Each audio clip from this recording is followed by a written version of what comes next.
Hello everyone, welcome you to Aurora. In today's lesson, I'm going to help you with understanding the writer's craft. In other words, we are going to look at the meaning and effect question in the IGCSE paper. So I'll be particularly paying attention to showing you how to understand the effect created through any piece of writing. So let's look at the definition of the word effect in this context. In simple words, it is the impact that the writer wants to create in the reader.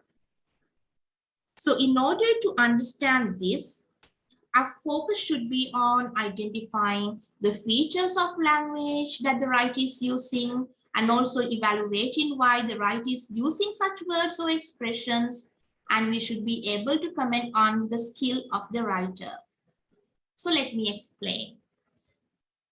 We all know that language is a very powerful tool which helps us express our ideas, emotions, and thoughts in a vivid manner. So same way, when you are reading a piece of writing, you should pay attention to how the writer is using language to make us visualize a particular picture or feel an emotion. Now look at this given example, the row of the traffic and the illuminated buildings like stars.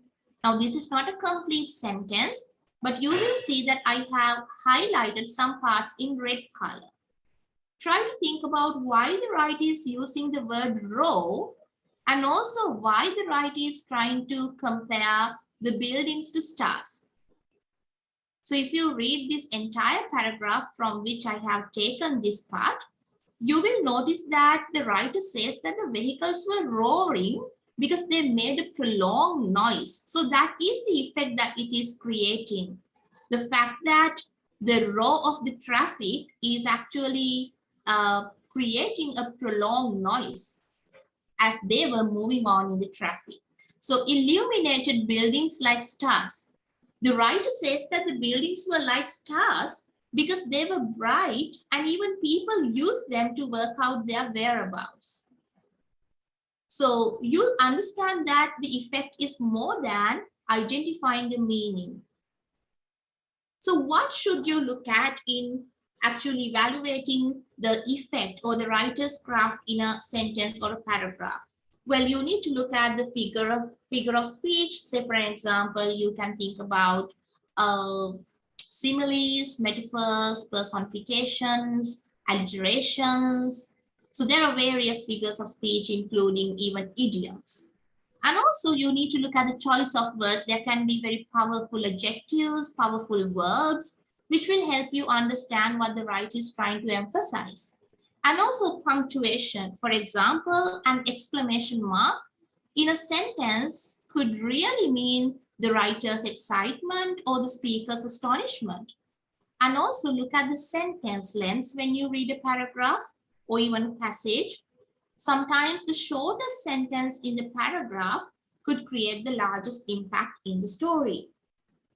So in analyzing the carefully crafted writing, we need to understand that the writers usually create a sense of character if there are characters in the story or maybe in the article, and also they try to create a particular atmosphere. So this can be very much psychological. For example, when we talk about the characters, the writer is not trying to directly tell us that the character is angry, but then because of something that he does, so from his facial expressions, we understand that the character is angry. So then the writer is creating an effect through language. And also the atmosphere. Sometimes certain writers using pathetic fallacy would intend to create or maybe reflect the psychological state of their protagonist, so that maybe a rainy, gloomy, and a dark day can really reflect the protagonist's bad mood. So similarly, tone and the setting can also be deliberately created by the writer with certain effects of language. So talking about imagery, there are various kinds of figures of speech and, poetic devices or which we call literary devices such as metaphors, similes, personifications, onomatopoeias, and even carefully chosen vocabulary. Now look at this example. The candle flames danced in the soft breeze. So here the word dance is a very simple vocabulary item, but then the impact that it creates is wonderful. The writer creates a gentle movement. You really get to see a flickering candle or flames flickering rhythmically as the wind blew mildly. So the reader tend to understand more than the writer has actually produced. So understanding the writer's craft in a way is also the skill of the reader. It's not only what the writer wants to produce, but also it is what the reader perceives in the writer's piece of writing. So moving on to the next slide, look at this example. Identify powerful words in this given sentence. Ambulances sped along the road and screeched to a halt at the spot where the collision had taken place. So now look at the word sped and even the word screeched, of course. So the word sped really emphasizes that the ambulance was going very fast. It's a very short word, but it creates a large impact on the piece of writing. So another example is Sarah clung onto her exam paper as a single tear fell down her cheek. If we read this sentence contextually, we might understand that the writer is trying to display the character's sense of despair. Maybe she doesn't want to let the paper go, or even her disappointment over receiving her results. So the word clung plays an important role in the sentence. Here is another example for you. I was plucked from my perfect school and dumped into an unknown. So we come to know that this particular person has been plucked from his school. So it could be a student. So the word plucked really shows the student's unwillingness and how he or she feels uncomfortable and the vulnerability. So we understand that it is an action which has been forcefully performed on him rather than something he has accepted or willingly performed. Moving on to another sentence. The policeman snarled at the man. Look at the word snarled. Have you heard about animals snarling, like the leopard snarling at the man? So by using the word snarl, the writer is trying to create a sense of hostility here.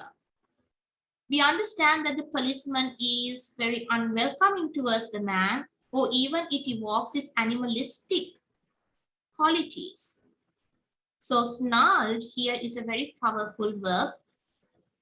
In order to understand its effect, you might need to understand it contextually. You will have to remember the connotations that the word snarled has, such as a panther, a leopard, and also anger. Moving on to the next slide. Using powerful vocabulary. So let's read this paragraph slowly and try to understand the phrases which are colored in red.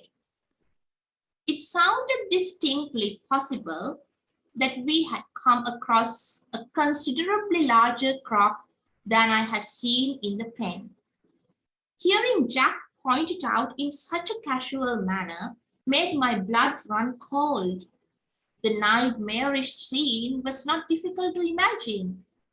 Our monstrous aggressor would gobble us up with a sudden snap of its gigantic jaws and use the board splinters as giant wooden toothpicks.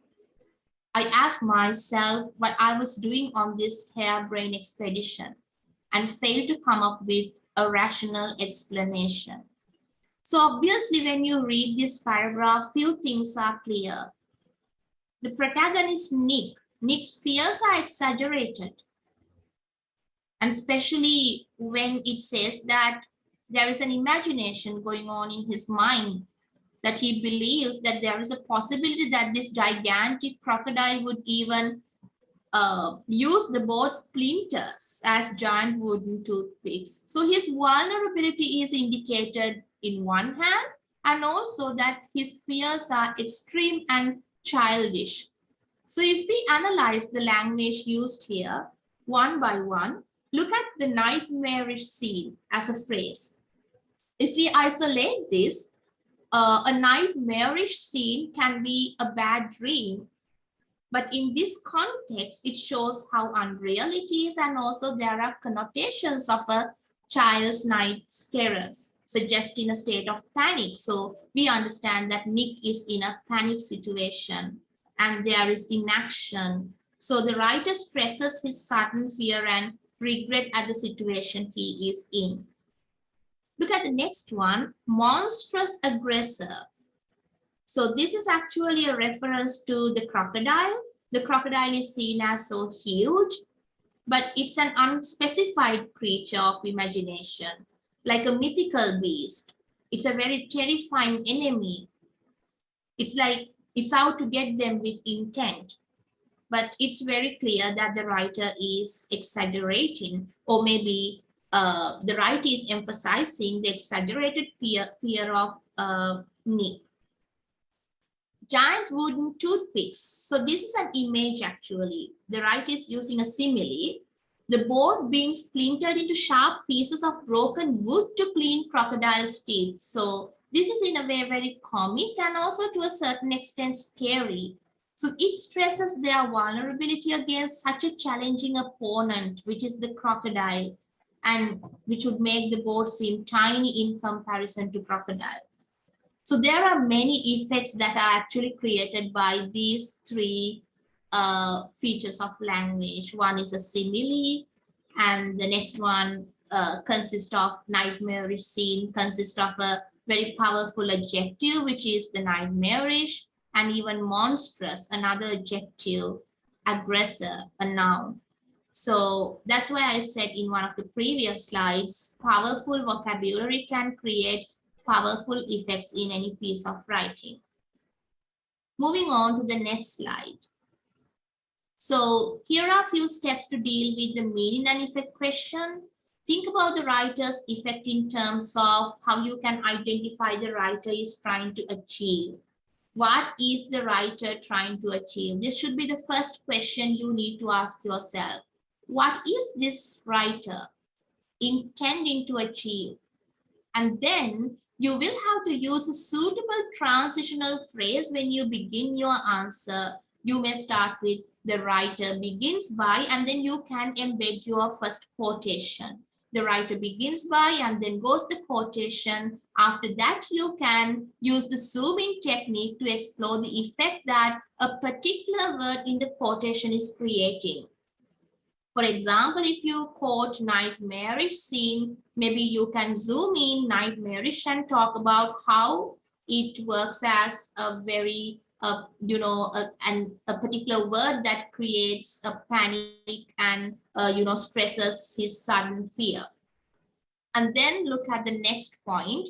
The next step is actually exploring the effect of a particular effect word zooming technique.